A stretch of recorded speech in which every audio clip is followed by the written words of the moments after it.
पकड़ के कंधे से कंधे मिला करके और एक साथ जो रेला पाटा होता है, सामूहिक नृत्य होता है।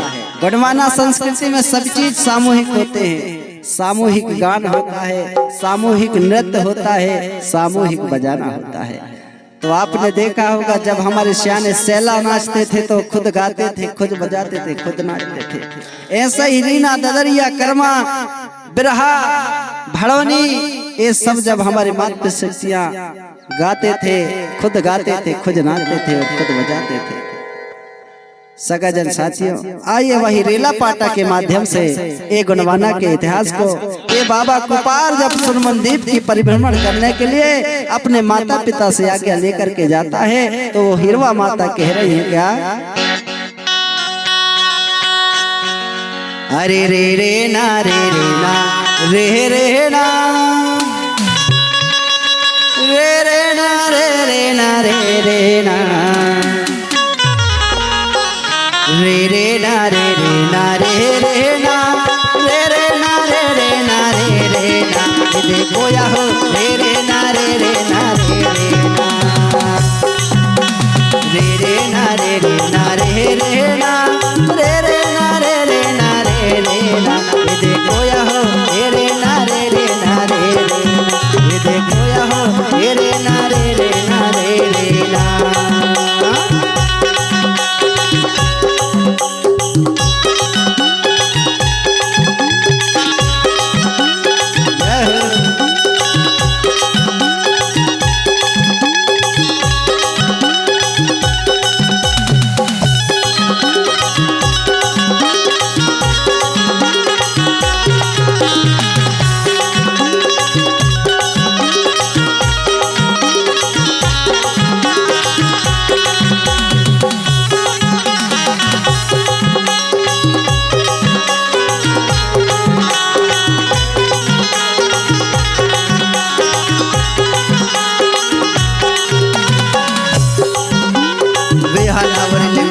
लाता हिरवा आया रे वे हलावरे में गोइंदा लाता हिरवा आया रे बाड़ी हंदा लाते सुमनदीप वाली ताले अनि बाड़ी हंदा लाते सुमनदीप वाली ताले रो दीप वाली ताले रे ना रे रे ना रे रे ना रे रे ना रे रे ना रे रे ना देखो या हो रे रे ना रे रे ना रे रे ना देखो या हो रे रे ना रे रे ना रे रे ना। और जिनको नाचना है तो नाच लेंगे भाई, क्योंकि आपका नाचा, आप जो नृत्य करेंगे ये हमारे वीडियो में कैप्चर होगा और YouTube चैनल के माध्यम से आपको देखने को मिलेगा हमेशा हमेशा के लिए। रे रे ना रे रे ना रे रे ना रे रे ना रे रे ना रे रे ना रे रे ना देखो या हो रे रे ना रे रे ना रे रे ना देखो या हो रे रे ना रे रे ना रे रे ना।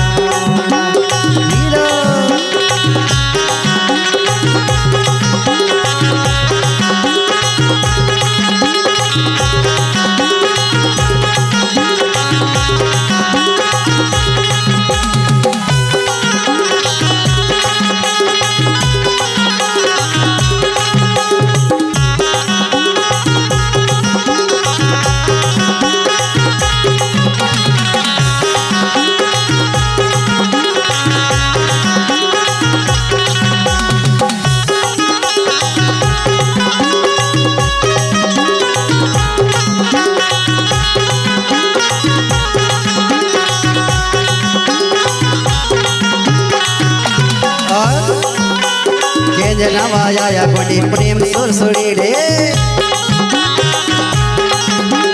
के नवाया गोंडी प्रेम सुरसुरी रे इंजी हंदा अनि इंजी हंदा लात सुमनदीप वाली ताले रो दीप वाली ताले रे ला रे रे ना रे रे ना रे रे ना रे रे ना रे रे ना देखो या हो रे रे ना रे रे ना रे रे देखो या हो रे रे ना रे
गीदाल कोडनावा संगने मंदोयाले गीदाल कोडनावा संगने मंदायाले संगने मंदायाले हो संगने मंदा होयाले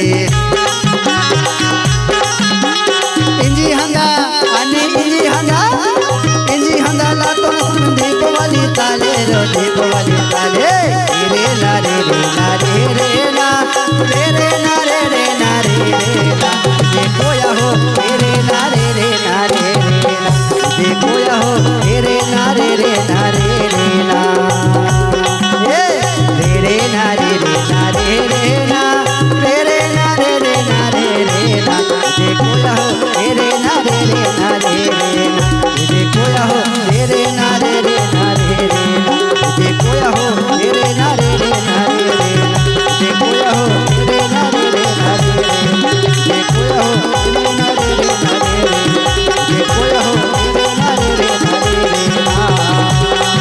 देखो या हो रे ला रे रे ला रे रे ला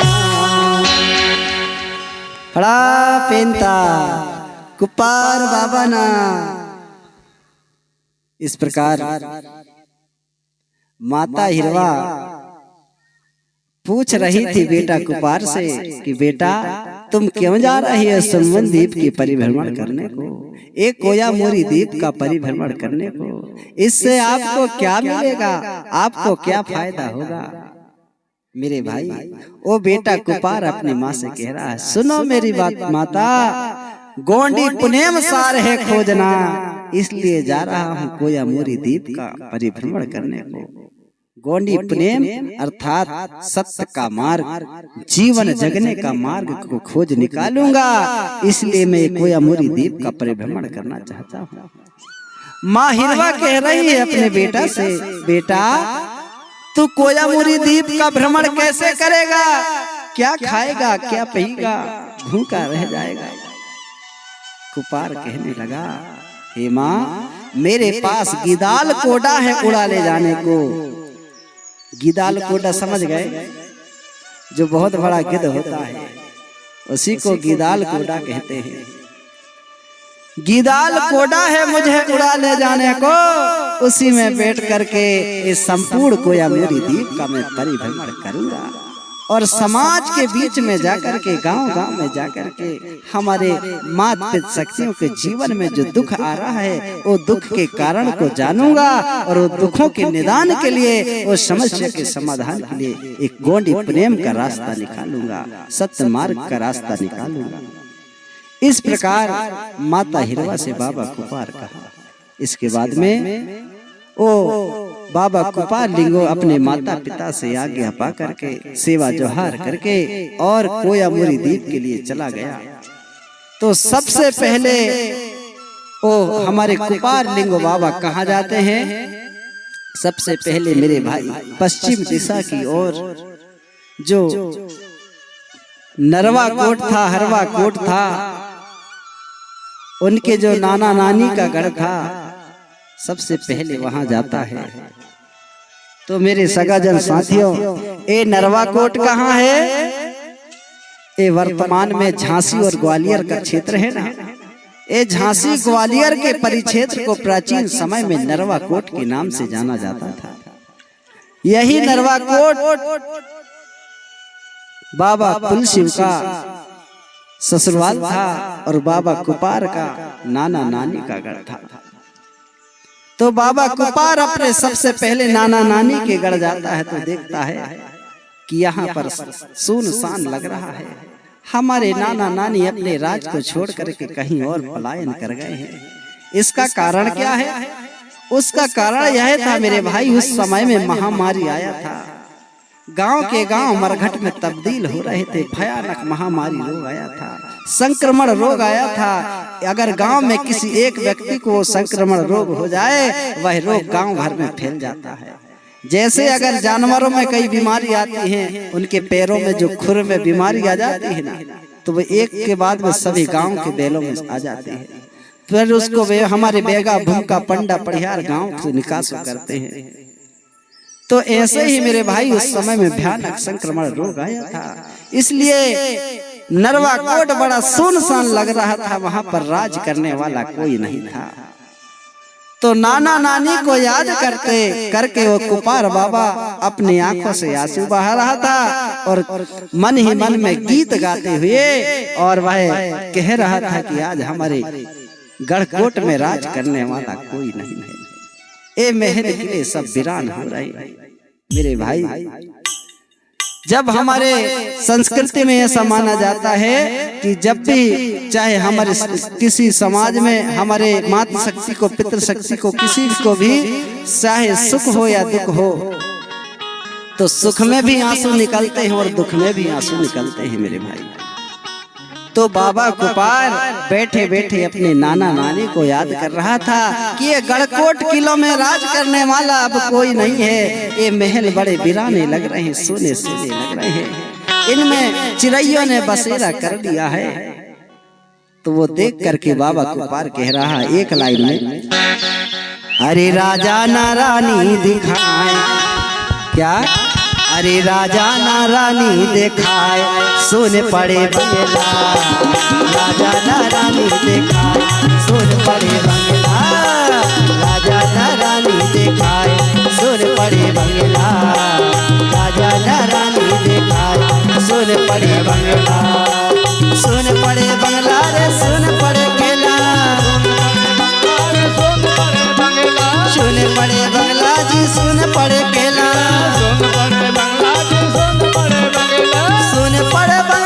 सुन पड़े केला, रे राजाना ए राजाना, राजाना रानी दिखाए सुन पड़े बंगला, किला लगे रे मेरा सुन पड़े बंगला।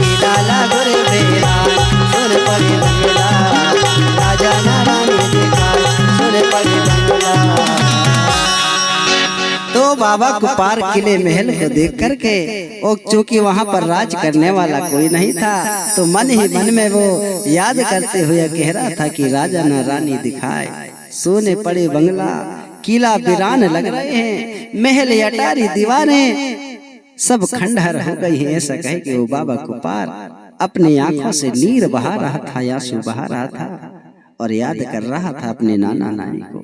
इसके बाद मेरे भाई ओ गीदाल कोडा में बैठ करके और वहां से दक्षिण दिशा की ओर प्रस्थान कर गया। अब दक्षिण दिशा की ओर प्रस्थान कर गया तो मन ही मन में वह जय सेवा के मंत्र को अपने मन में रटन करता था, प्रकृति शक्ति का ध्यान करता था और दिन रात समाज के बारे में सोचता था, आखिर समाज का उद्धार मैं कैसे करूंगा। ये समाज में जो अव्यवस्था फैली है, ये अव्यवस्थित साम्राज्य को मैं व्यवस्थित रूप से कैसे संगठित कर पाऊंगा। इसके लिए बाबा कुपार जाते जाता है, आगे बढ़ते जाता है और मन में सोचते जाता है। धीरे धीरे बाबा कुपार बियाबान जंगल से आगे बढ़ रहा है मेरे भाई। चारों ओर जंगल ही जंगल था, दूर नजर फैलाने तक कोई गांव नहीं दिख रहा था। बाबा कुपार जाते जाते उसको थकान सी महसूस हुई। बाबा कुपार सोचने लगा, अगर रास्ते में कोई गांव मिल जाए तो थोड़ा मैं विश्राम कर लूं। अब क्या हुआ, चलते चलते मेरे भाई बाबा कुपार को एक छोटा सा गांव दिख रहा था और वो गांव में पीपल का वृक्ष था बहुत बड़ा, और कुछ मात्र शक्तियां वो नदी के वो पीपल वृक्ष के पास में एक छोटा सा पानी का जल स्रोत भरा हुआ था। कुआं के जैसा, और वहां से वो पानी भर रही थी। मेरे भाई उन्होंने देखा कि कोई युवक, कोई मनवाल गीदाल कोड़ा में सवार होकर के दक्षिण दिशा की ओर जा रहा है। धूप काल का समय था, ग्रीष्म काल का समय था, गर्मी का मौसम था, तेज धूप था। तो वो मात्र शक्ति कहने लगी, अरे अगर इसको बोलेंगे कि थोड़ा विश्राम कर लो तो ये नहीं रुकेगा, और हम अनजान हैं, एक दूसरे को जानते नहीं हैं। तो वो मात्र शक्ति सोचने लगी, चलो गीत के माध्यम से ये युवक को बताएंगे, अगर इसको समझ में आ जाएगी तो यहाँ पर रुक लेगा, थोड़ा विश्राम कर लेगा। तो मात्र शक्तियां गीत गाती हैं कि वो परदेसी थोड़ी देर रुक लो, ये धोपरिया को बिलवा लो, फिर चले जाना। तो वो मात्र शक्ति कह रही है एक लाइन में, क्या, अरे वो परदेसी, क्योंकि अनजान थे, एक दूसरे को नहीं जानते थे, फिर भी वो मात्र शक्तियां कह रही हैं कि इतना धूप है, ग्रीष्म काल का समय है, थोड़ा देर विश्राम कर लो करके। वो कुपार बाबा से कह रही, क्या, अरे वो परदेसी धुपेरी बेल माले, अरे जा पीपल की घनी छैया, आगे दूर लोग नैया।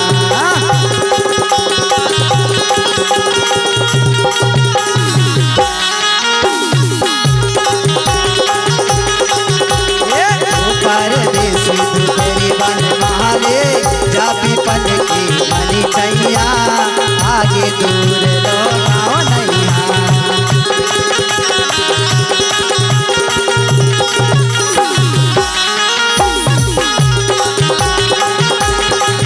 अरे आगे दूर लो गाँव नैया, आगे दूर लो गाँव नैया, आगे दूर लो गाँव नैया, आगे दूर लो गाँव नैया।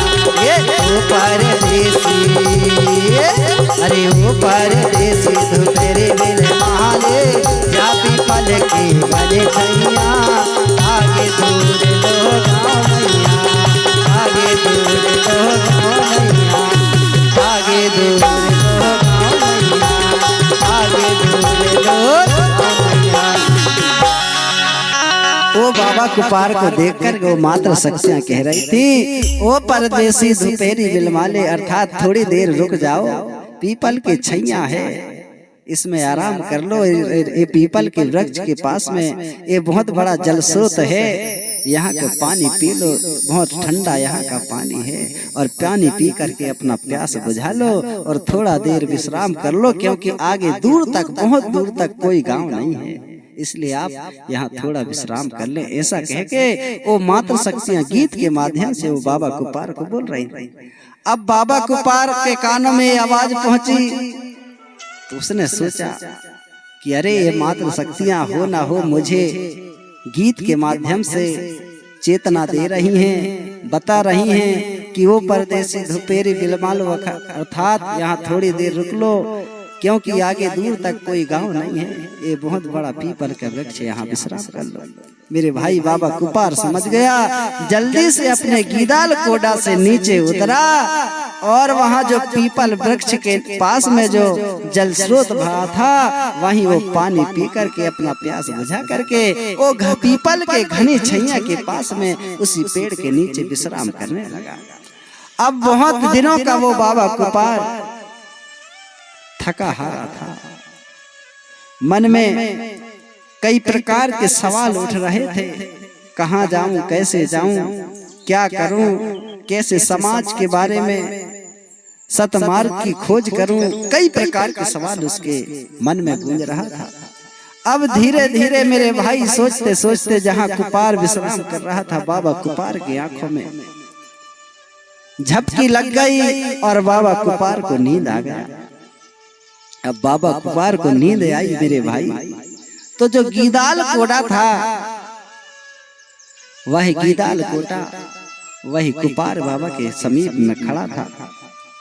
अब उसी समय क्या हुआ, उसी समय एक महिला आई और जिसका नाम था जंगोदाई। सगाजन साथियों, उसी समय रायताड़ जंगो अपने सेविकाओं के साथ में उसी मार्ग से, जंगल वाले मार्ग से अपने आश्रम नीलकोंडा पर्वत की तरफ जा रही थी। उसने अचानक देखा कि एक पेड़ के नीचे कोई मनवाल, कोई युवक सो रहा है और इसके पास में बहुत बड़ा हिंसकधारी, बहुत बड़ा जो गिद्ध है, जीदाल कोड़ा है, वो वहां खड़ा है। हो सकता है युवक को अपने चोंच से डस लेगा, नोच लेगा, इस युवक को खतरा हो सकता है। इसलिए मेरे भाई ओ रायताड़ जंगो ने जोर जोर से आवाज लगाई।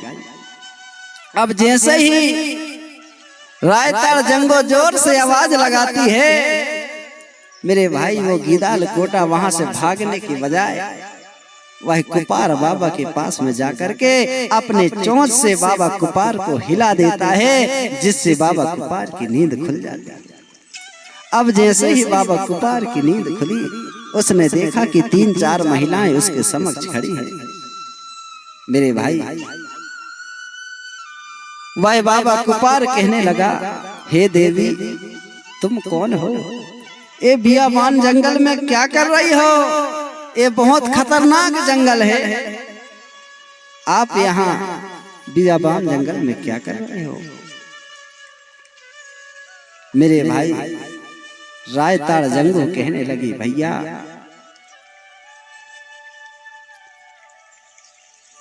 मेरा परिचय जान करके आप क्या करोगे? पहले आप ये बताओ, आप कौन हो और कहां से आए हो? इस पेड़ के नीचे क्यों बैठे हो? क्यों विश्राम कर रहे हो? बाबा कुपार कहने लगा, अरे देवी बोले, आपने जोर जोर से क्यों चिल्लाया था? बोले रायताड़ जंगो कहने लगी, भैया मैंने सोची आपके पास में जो बहुत बड़ा गिद्ध बैठा है, ये हो सकता है आपको डस लेगा, नोच लेगा और आपको कहीं ना कहीं आपको घात हो सकता है। ऐसा सोच करके मैंने जोर से चिल्लाया। इस प्रकार से माता रायताड़ जंगो ने कहा। अब बाबा कुपार कहने लगा, देवी आप कौन हो? आप कहाँ रहती हो? इस बियाबान जंगल में क्यों भटक रही हो? तो मेरे भाई ओ रायताड़ जंगो कहने लगी, बाबा मेरे बारे में आप जान करके क्या करोगे? मेरा जीवन तो बड़ा दुख भरा है। अगर आप मेरे बारे में जानोगे ना बोले तो आपकी आंखों से आंसू आ जाएंगे। मेरे सगा जन साथियों, ओ माता रायताड़ जंगो बाबा कुपार से बता रही है कि भैया सुनो, मैं अपने बारे में बता रही हूँ। वो कह रही है क्या? मेरा जगसाल की कन्या अजिया दिल कोट में ब्याही। भैया मेरा जगसाल की कन्या अजिया दिल कोट में ब्याही। सर पे डसो पति प्राण तजो, यही कारण घर से भगाई। इस प्रकार रायताड़ जंगो बाबा कुपार से बोली, भैया मेरा जीवन बड़ा दुख भरा है। मैं राजा कुशाल की कन्या हूँ और मेरा विवाह है मेरे माता पिता ने सदियोर कुमार के साथ कर दिया था। लेकिन क्या हुआ, शादी के कुछ ही दिन बीते थे मेरे भाई, अचानक एक काला नाग आया और आकर के बोले मेरे पति को डस लिया। भैया मेरे जीवन में दुख का पहाड़ टूट गया।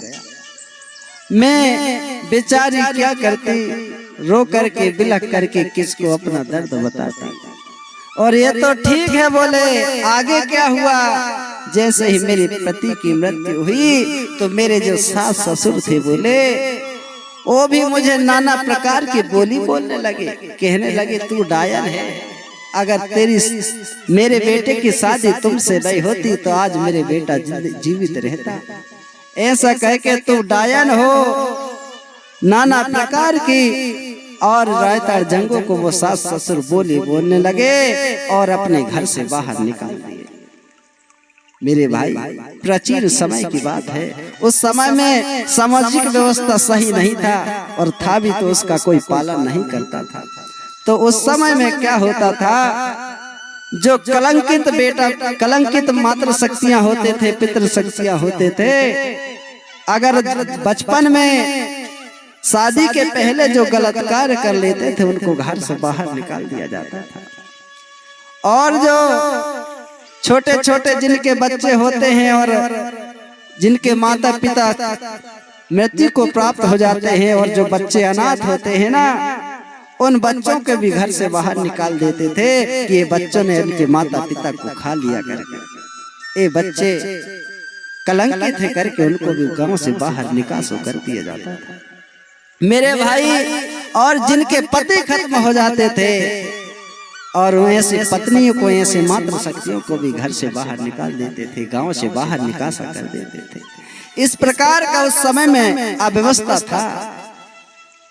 सगाजन साथियों, ओ बाबा कुपार से रायताड़ जंगो कहने लगे, भैया इस प्रकार से मेरा हाल हुआ, इसलिए मैं वहां से अपने ससुराल से मायके आई और अपने पिताजी से कह करके नीलकोंडा पर्वत में और आश्रम बना करके रहती हूँ। और जितना भी बेवा नारियां हैं, कलंकित महिलाएं हैं, अनाथ बच्चे हैं, सभी के लिए आश्रम बना करके और वहां रखती हूँ और सबकी सेवा करती हूँ और सभी को सत्य ज्ञान की शिक्षा देती हूँ। बोले भैया, अब मैंने आपको मेरे बारे में तो बता दिया, अब कृपा कर आपके बारे में बताओ। वो कहने लगा बाबा कुपार कि हे देवी, मेरा नाम कुपार है, मैं पूर्वाकोट गणराज के पुलशिव राजा का पुत्र हूँ, और ये पूर्वाकोट गणराज से निकल करके संपूर्ण कोयामूरी द्वीप का भ्रमण करना चाहता हूँ। रायताड़ जंगो बोली, भैया आप थक गए होगे, बोले एक काम करो, चलो मेरे आश्रम थोड़ी देर विश्राम कर लेना, इसके बाद में चले जाना। मेरे भाई कुपार बाबा रायताड़ जंगो दाई के साथ नीलकोंडा पर्वत जहाँ आश्रम था वहां चले जाते हैं। अब जब आश्रम में चले जाते हैं तो आज वो नीलकोंडा पर्वत कहाँ है? वर्तमान में चांदागढ़ से लगभग 100 किलोमीटर दूर तेलंगाना, वर्तमान तेलंगाना राज्य पड़ता है।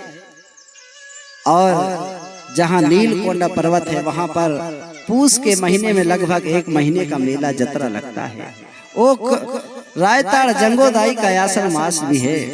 सगाजन साथियों, आज जितने भी देश के अंदर में आश्रम चल रहे हैं, सबसे पहले रायताड़ जंगोदाई ने अनाथ बच्चों की सेवा की और आश्रम बनाई। आज उनकी देन है।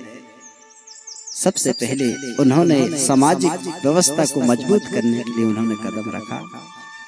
अब बाबा कुपार आश्रम आ जाते हैं।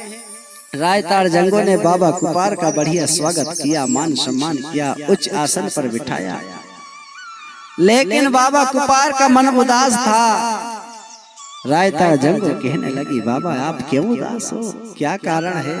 कहीं हमारी सेवा में कमी तो नहीं हुई? मेरे भाई कुपार कहने लगा, हे देवी, अरे बहन, आप मेरे बहन के जैसे हो, लेकिन बोले मेरा मन इसलिए उदास रहता है, ये जो समाज में नाना प्रकार के दुख है, जब तक मैं दूर नहीं कर दूंगा तब तक मुझे चैन नहीं आएगा। मैंने प्रण लिया है, बीड़ा उठाया है कि हमारे समाज में, संपूर्ण मानव समाज में जो दुख हो रहा है, जो परेशानी आ रही है, सब कुछ होने के बाद भी यहाँ पर अव्यवस्था होता है। हमारे मातृ शक्तियाँ दिन रात मजदूरी मेहनत भी करते हैं, फिर भी इनके जीवन में सुख और शांति नहीं है।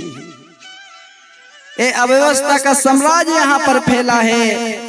रिश्ते और नाते नहीं है, नियम और कानून नहीं है कि कैसे हमको शादी करना चाहिए, कैसे हमें जन्म का संस्कार करना चाहिए, कैसे हमें विवाह का संस्कार करना चाहिए, कैसे हमें मृत्यु का संस्कार करना चाहिए। ये ज्ञान मानव समाज को नहीं है। जो जिसके मन में जैसा आया वैसा कर लेता है बोले। इसलिए मैं इस सगा समाज के उत्थान के लिए और सत्य मार्ग खोजना कर चाहता हूँ। हे बहन, अगर आपको पता होगा कोई ऐसा मार्ग, कोई ऐसा रास्ता या कोई ऐसा स्थान तो बताओ। तो मेरे भाई वो रायता जंगो कहने लगे, भैया एक स्थान है बोले जहां आप जाकर के बोले सत्य ज्ञान की साधना कर सकते हो। वह स्थान है कोयली कछारगढ़, जो आज वर्तमान में गोंदिया जिला में पड़ता है। वो कोयली कछारगढ़ दरे कसा धन्य गांव के पास में है। वही कोयली कछारगढ़ में बियाबान जंगल है, सुनसान एकांत जगह है बोले। वहीं जाकर के आप सत्य ज्ञान की साधना करो तो आपको प्रकृति शक्ति के माध्यम से जरूर आपको सत्य ज्ञान की प्राप्ति होगी। मेरे भाई ओ बाबा कुपार रायताड़ जंगों से विदा लेकर के कोयली कछार की ओर निकल पड़े। तो विदा लेकर के जा रहे हैं भैया। तो रायताड़ जंगों ने सेवा जोहार किया, कुपार ने सेवा जोहार किया और मन में जय सेवा जय बड़ा देव का गुणगान करते हुए और कोयली कछार की ओर बाबा कुपार निकल पड़ा। तो कैसे जा रहा है? लीनी विदाई, लीनी विदाई चले कुपारा, जहाँ ठाना है कोयली कछारा, जहाँ ठाना है कोयली कछारा।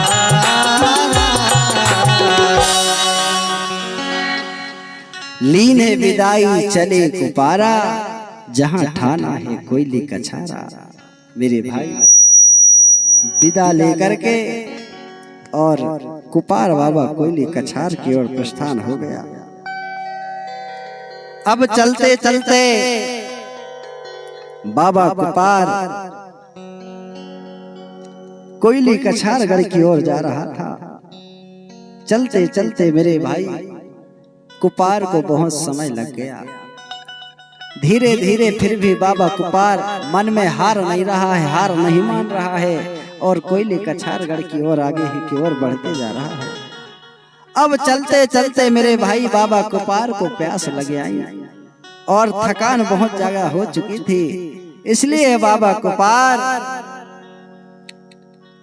चलते चलते देखा और सोच रहा है कहीं मुझे कोई नदी मिल जाती, कोई झरना मिल जाती, जहां मैं थोड़ा पानी पी करके थोड़ा विश्राम कर लेता।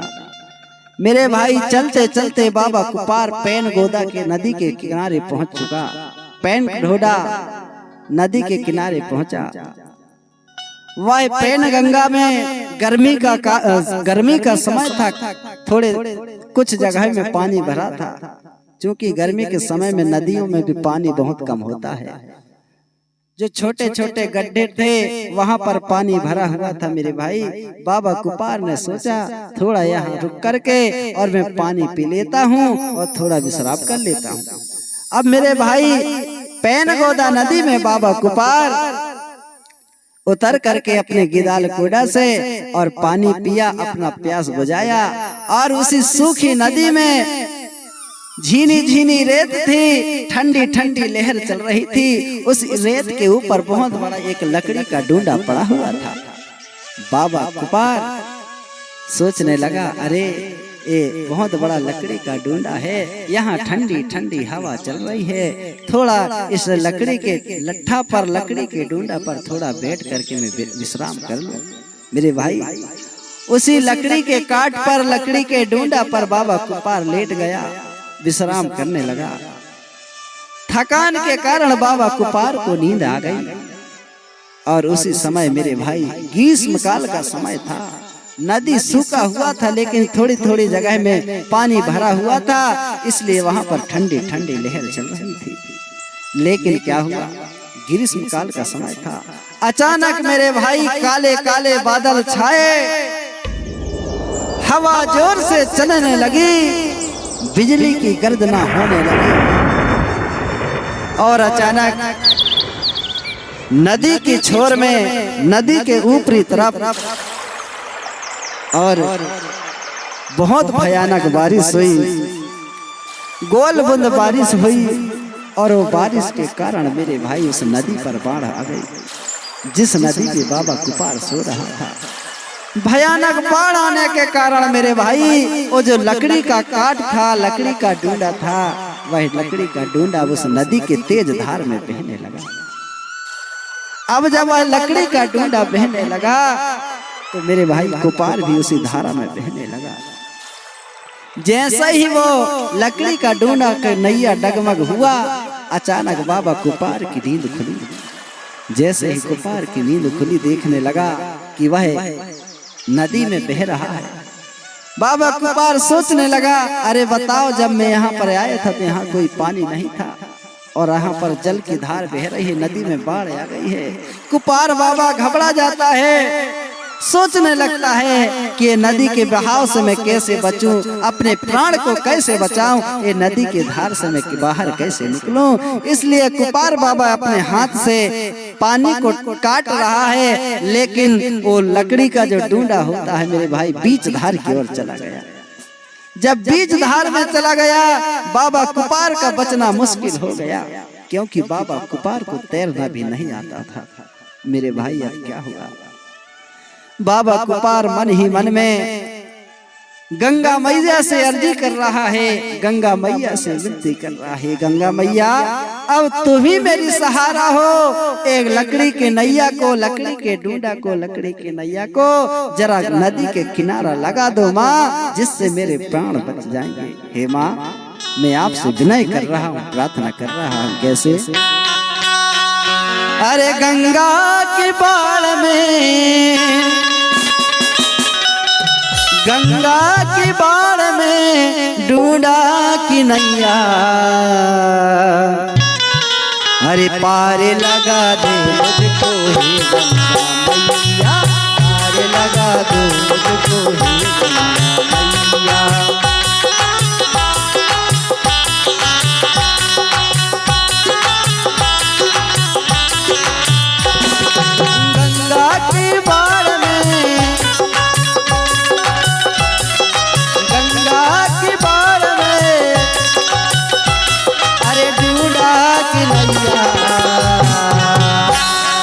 पार लगा दो मुझको ही गंगा मैया।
बाबा कुपार लकड़ी के नैया में बैठा है और गंगा मैया से प्रार्थना कर रहा है, माँ मेरी लकड़ी की नैया को पार लगा दो। कैसे? नींद खुली कुपार की, पड़ा था परेशानी में, नींद खुला कुपार की, पड़ा था परेशानी में, धार डूब रहा गंगा जी के पानी में, बीच धार डूब रहा गंगा जी के पानी में। आके खबरिया ले लो, आके खबरिया ले लो, कोई तो खिवैया, अरे पार लगा दो मुझको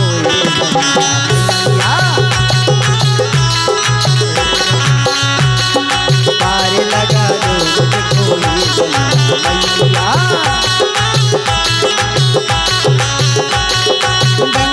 की बाढ़ में, गंगा की बाढ़ में, अरे दूल्हा की नैया, अरे पार लगा दो मुझको,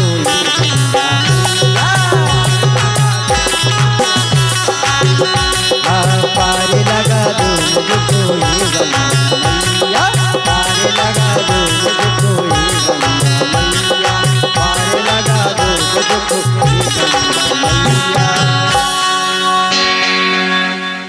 अब मेरे एक सगा जन साथियों क्या हुआ, गंगा मैया से बाबा कुपार प्रार्थना कर रहा था और बीच धार में बह रहा था। अब क्या हुआ, अचानक उसी समय बाबा शंभू और दाई गौरा अमरकोट से और चलकर के अपने चौरागढ़ पचमढ़ी बड़ा महादेव आ रहे थे।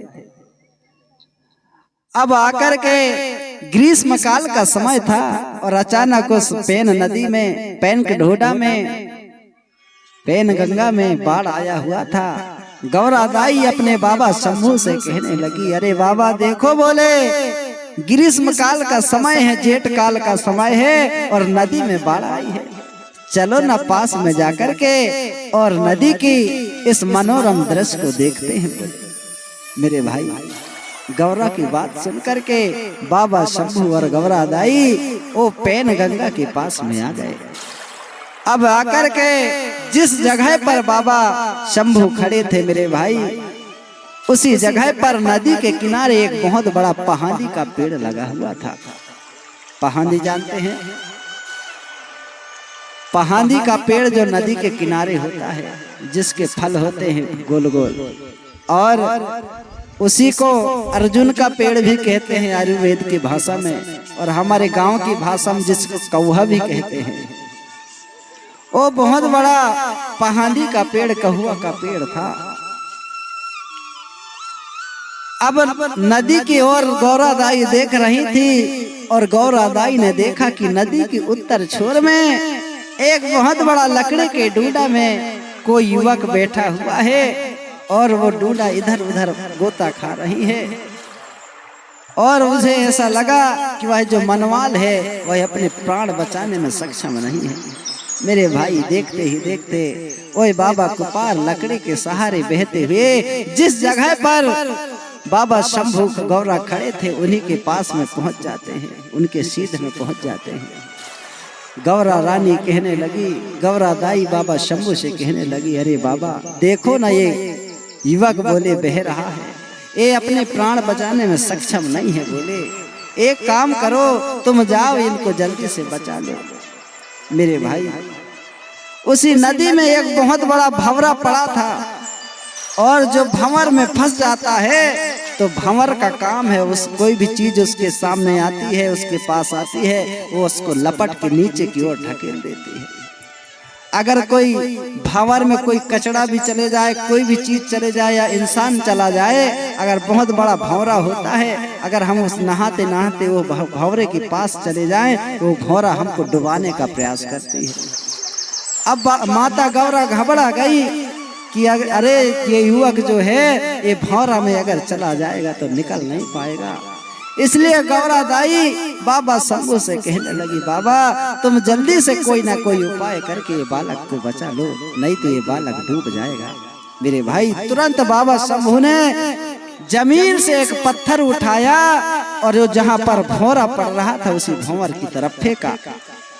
अब क्या हुआ, वो पत्थर भंवरे में तो नहीं गिरा, लेकिन जो बहुत बड़ा पहाड़ी का पेड़ था, वो पहाड़ी के पेड़ के डगाल में पत्थर गिर पड़ा, और पहाड़ी के पेड़ के डगाल में जब पत्थर लगा तो पहाड़ी का जो फल था मेरे भाई, वो फल जहाँ भंवरा था उस भंवरे में जाकर के गिर गया, इसलिए वह भंवरा शांत हो गया।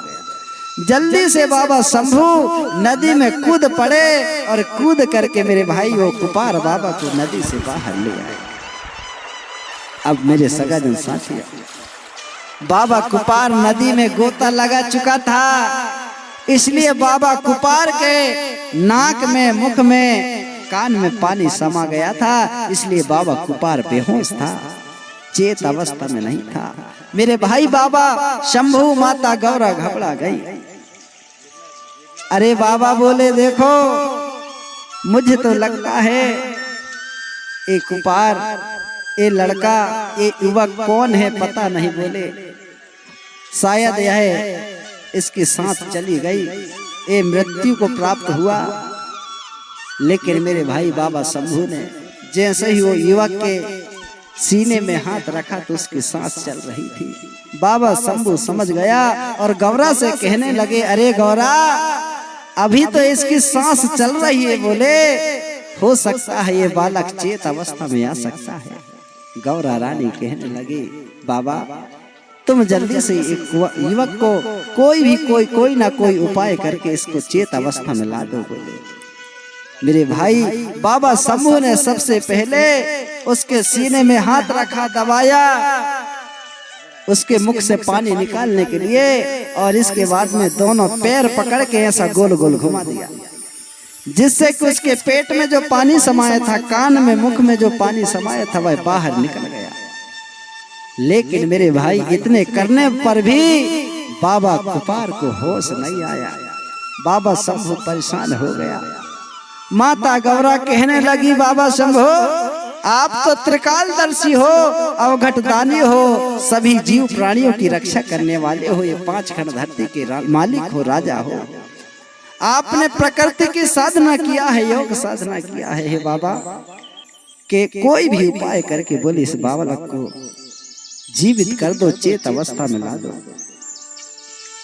मेरे भाई अब बाबा शंभू ने क्या काम किया, अपने जो त्रिशूल होता है ना, वो त्रिशूल से डमरू निकाला और वो डमरू को बाबा कुपार जहाँ लेटा था उसके कान के समीप ले जाकर के ऐसा डम डम करके बजाने लगा। अब जैसे ही बाबा शंभू जोर जोर से डमरू बजा रहा है तो बाबा जो कुपार चेत अवस्था में था मेरे भाई, उसके मुख जो जिह्वा थी उसकी जिह्वा चलने लगी। गौरादाई कहने लगे अरे बाबा बोले देखो ये युवक में मुझे लगता है चेत अवस्था में आने लगा, इसकी जिह्वा चलने लगी। बोले एक काम करो और जोर से बजाओ। बोले फिर बाबा कुपार फिर बाबा शंभू जोर जोर से डमरू बजाने लगा। तो वो डमरू कैसे बजा रहा है गीत के माध्यम से बताऊंगा। इसके बाद में उसके पहले हमारे बीच में सम्मानीय गुलशन टेलर, गोंडी जनरल स्टोर, घोड़ा डोंगरी, सारनी, शिव नारायण ध्रुवे आपकी ओर से 50 रुपये की राशि प्रेम भेंटाया है। बाबा कुपार लिंगो आपको सत्य बुद्धि सत्य ज्ञान दे। ऐसे दानदाताओं के लिए जोरदार तालियों से सम्मान कर दीजिए।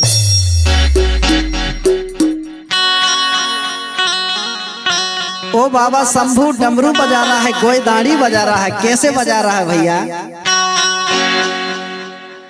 डमरू बजाए शंभू बाबा,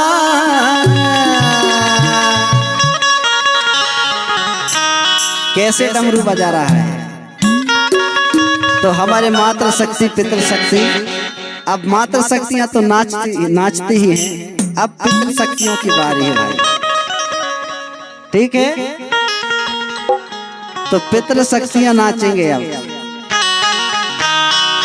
अरे डमरू बजाए ए शंभू बाबा, सुन के पुकार दौड़े चले आजा, वो महाराजा रे शंभू राजा रे, महाराजा रे शंभू राजा रे, महाराजा रे शंभू राजा रे, महाराजा रे शंभू राजा रे। डमरू बजाए शंभू बाबा,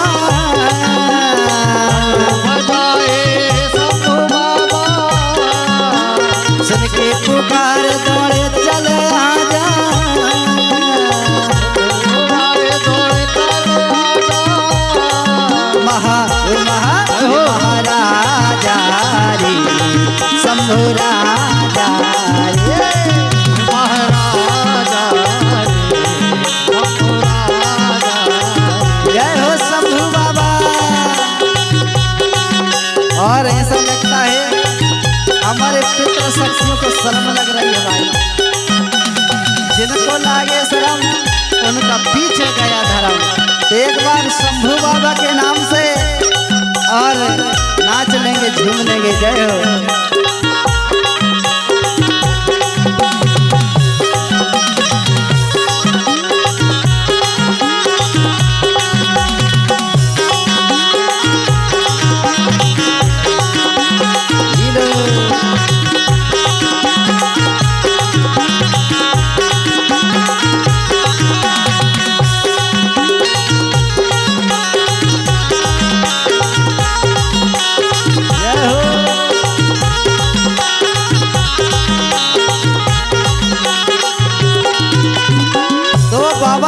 डमरू बजा रहा है तो डमरू की आवाज कैसे आ रही है? कड़क खड़क गड़धड़ शंभू ने डमरू बजाए मधुर शंभू ने।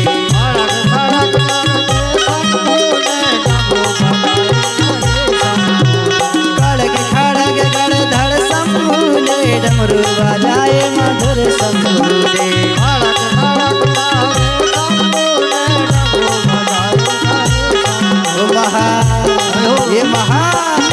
ये महाराजा रे शंभू राजा रे। महाराजा शंभू राजा रे।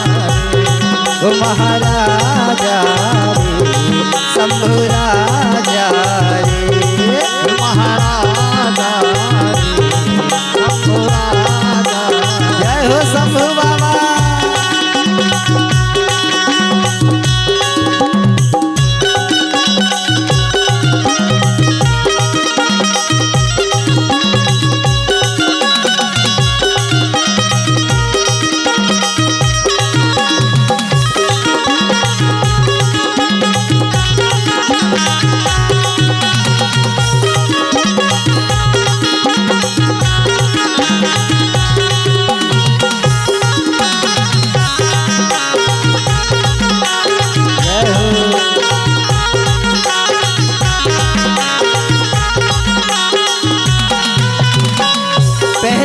जब बाबा शंभू ने डमरू बजाया तो कड़क खड़क खड़क करके डमरू की आवाज आ रही थी। लेकिन जब दूसरी बार जो डमरू बजाते हैं उसकी आवाज कैसी आती है? कन खने गन गन डमरू बोले लिंगो को पार के रगे रगे डूले।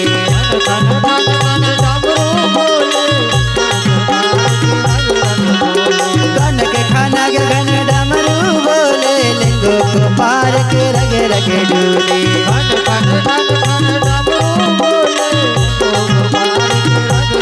ओ महाराजा रे शंभू राजा रे। महाराजा रे शंभू राजा रे। महाराजा रे शंभू राजा रे। महाराजा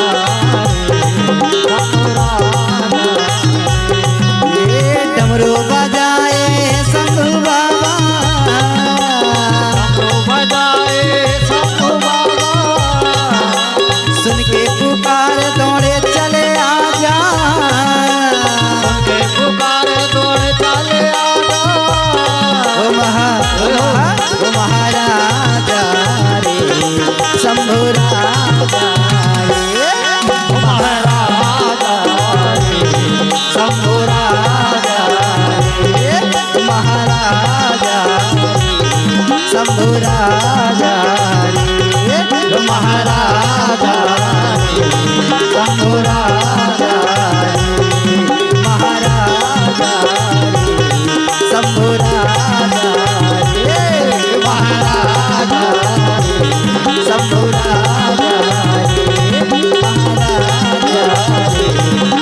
राजा।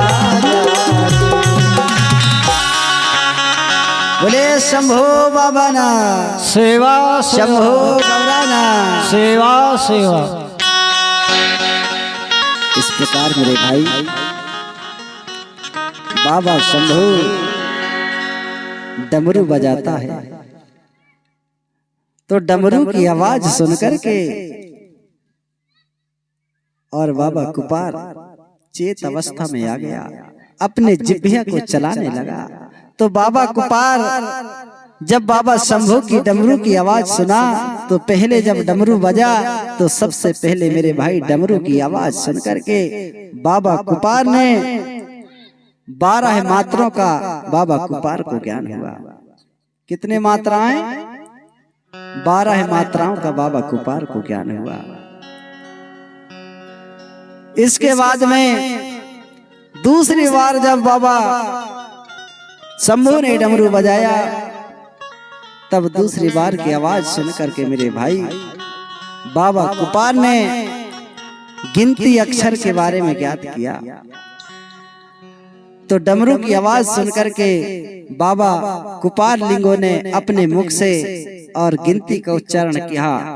उन्दी रंड मूंद नालुंग सयुंग सारुंग एरुंग अरुंग नारुंग पद पदुंदी और पदरण, अर्थात ये 12 अक्षर गिनतियों को उन्होंने जाना, 12 मात्रा जाना, जिसको हम अनार आम इमली ईख उल्लू ऊंट कहते हैं। इसी को गोंडी भाषा में उन्होंने अड़ंग अड़ांग इड़ंग इड़ांग उड़ंग उड़ांग ओड़ंग औड़ांग और अमड़ंग अड़ंग, इस प्रकार जो 12 मात्रा हैं वो 12 मात्रा बाबा कुपार ने शंभू बाबा की डमरू आवाज से जान लिया और निर्माण किया।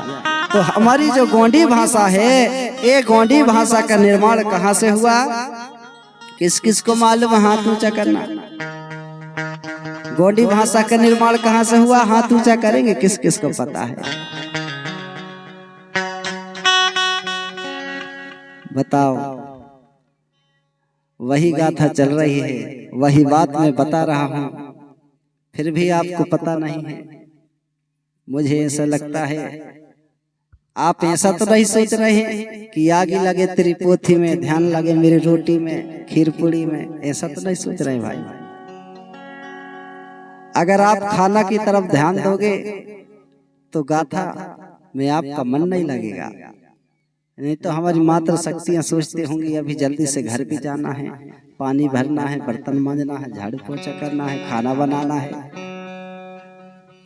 चलिए, आज का समय 4:30 लगभग बज चुके हैं, सुमरने का समय हो गया है। तो बाबा कुपार ने शंभू बाबा की गोइंदाड़ी, डमरू को क्या कहते हैं? गोइंदाड़ी, और गोइंदाड़ी से निकली हुई आवाज को गोंडवानी कहा गया, और उसी गोंडवानी को गोंडी भाषा कहते हैं, जो आप सभी बोलते हैं। एक बार सभी मात्र शक्तियां जोर से ताली बजाएंगे। और धन्य है हमारा भाग जो आपके बैतूल जिला में आकर के और बोर्ड रैयत गांव में आकर के हम भी धन्य हो गए, जहां पर प्राकृतिक भाषा गोंडी भाषा को आप जानते हैं और बोलते हैं। ये गोंडी भाषा को आपने जीवित रखा है, नहीं तो बहुत सारे क्षेत्र में गोंडी भाषा विलुप्त हो गई। हमारे सिवनी जिला में लगभग 8 ब्लॉक में लगभग 1 ही 2 ब्लॉक के लोग गोंडी भाषा बोलते होंगे, बाकी जगह सब हिंदी बोलते हैं। क्योंकि हमारे आजा पुरखा जो थे वो गोंडी जानते ही नहीं थे।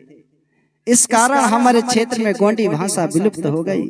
लेकिन आपका बड़ा भाग है, बैतूल जिला के निवासियों को मातृ शक्ति को मैं बधाई देता हूं और चाहता हूं कि आप अपने बच्चों को, अपने बेटा बेटियों को, अपने नाती पोता पंतियों को ये गोंडी भाषा सिखाते रहे, ताकि ये गोंडी भाषा विलुप्त ना हो मेरे भाई। नहीं तो आज के हमारे बच्चे बैतूल जा रहे हैं पढ़ने, भोपाल जा रहे हैं, इंदौर जा रहे हैं पढ़ने, वो गोंडी भाषा को नहीं जान रहे हैं, वो गोंडी भाषा को भूल जाते हैं। इसलिए जैसे सभी धर्म का एक अलग भाषा होता है, जब भी हमारे सिख भाई, ईसाई भाई, मुस्लिम भाई, जैन भाई, बौद्ध भाई, हिंदू भाई जब अपनी पूजा पाठ करते हैं तो अपने भाषा में वो पूजा पाठ करते हैं। तो हमारी प्राकृत भाषा हमारी गोंडी भाषा है, इसलिए हम अपने पूजा पाठ, गोंगू पाठ जब भी करें, गोंगू करें तो हमें गोंडी भाषा से ही करना चाहिए, क्योंकि ये गोंडी भाषा प्राकृतिक भाषा है। ये गोंडी भाषा को हमारे जीव जंतु भी बोलते हैं, ये गोंडी भाषा को पशु पक्षी भी बोलते हैं मेरे भाई। ये गोंडी भाषा को हमारे पशु पक्षी भी समझते हैं। एक पक्षी है वो बोलती है अक्को काको, अक्को काको, ऐसा बोलती है ना एक पक्षी। तो अक्को काको का मतलब नाना नानी। तो बताओ हमारी गोंडी भाषा को पशु पक्षी भी बोलते हैं। ये गोंडी भाषा को हमारे नदी झरने भी जानते हैं। ये गोंडी भाषा को जंगल में रहने वाला जानवर भी समझता है। गोंडी भाषा से मेरे भाई हमारे बेगा भूमका पंडा पढ़ियार जो जंगलों में बड़े बड़े पेड़ों में भौर के छत्ते होते हैं ना, मधुमक्खी के छत्ते होते हैं, उन मधुमक्खियों को भी गोंडी भाषा के मंत्र से बांध लेते हैं और वो रस को निकाल करके पी लेते हैं। एक गोंडी भाषा के मंत्रों में पावर होती है। इसलिए मेरे सगाजन साथियों, हमारी गोंडी भाषा हमारी मातृभाषा है। इसलिए हमारी भाषा को हमें भूलना नहीं है, अपने बच्चों को भी बताना है कि हमारी भाषा सबसे प्राचीन भाषा है। इसी भाषा से सभी भाषाएं बनी हैं मेरे भाई। जैसे सभी भाषाओं में आपको गोंडी भाषा मिलेगी, चाहे अंग्रेजी हो, तमिल हो, हिंदी हो, उर्दू हो, अरबी हो, फारसी हो, सभी भाषा में गोंडी भाषा का यूज किया गया है। इससे हम समझ जाते हैं कि हमारी गोंडी भाषा से ही सभी भाषा बनी है। जैसे अंग्रेजी भाषा में एक को वन कहते हैं। क्या कहते हैं? वन। ये वन शब्द कहाँ से आया है? हमारे गोंडी भाषा से आया है। जैसे हम कहते हैं ना, सगा वेन, सार वेन, आर वेन, यहीं से हमारी वन शब्द को वेन के रूप में अंग्रेजी भाषा में यूज किया गया है। इसके बाद में जैसे जंगल, जंगल को क्या कह देते हैं? वन। तो वन कौन सी भाषा का शब्द है? ना हिंदी का है, ना अंग्रेजी का है, ना संस्कृत का है। अगर संस्कृत को जंगल, संस्कृत भाषा में जंगल को कहेंगे तो अरण्य कहेंगे, ठीक है ना। तो वन शब्द जो है संस्कृत भाषा का भी नहीं है, ना अंग्रेजी भाषा का भी नहीं है। ये वन शब्द गोंडी भाषा का है मेरे भाई। ये गोंडी भाषा सबसे प्राचीन भाषा है, प्राकृतिक भाषा है। इसलिए इस भाषा को जीवित रखना है, संरक्षित रखना है। बोले प्रकृति शक्ति फड़ा पेनता। चलिए ये गाथा को मैं यहीं रोकता हूँ और सुमरनी पाठा के लिए सभी मातृ शक्तियाँ, छोटे हो या बड़े, सब अपने अपने जगह में हो जाओ खड़े। बोले प्रकृति शक्ति फड़ा पेनता, कली कंकाली दाइना, 33 कोटि पैन शक्ति ना, सेवा सेवा, 52 गढ़ 57 परगना के पैन शक्ति ना, सेवा सेवा।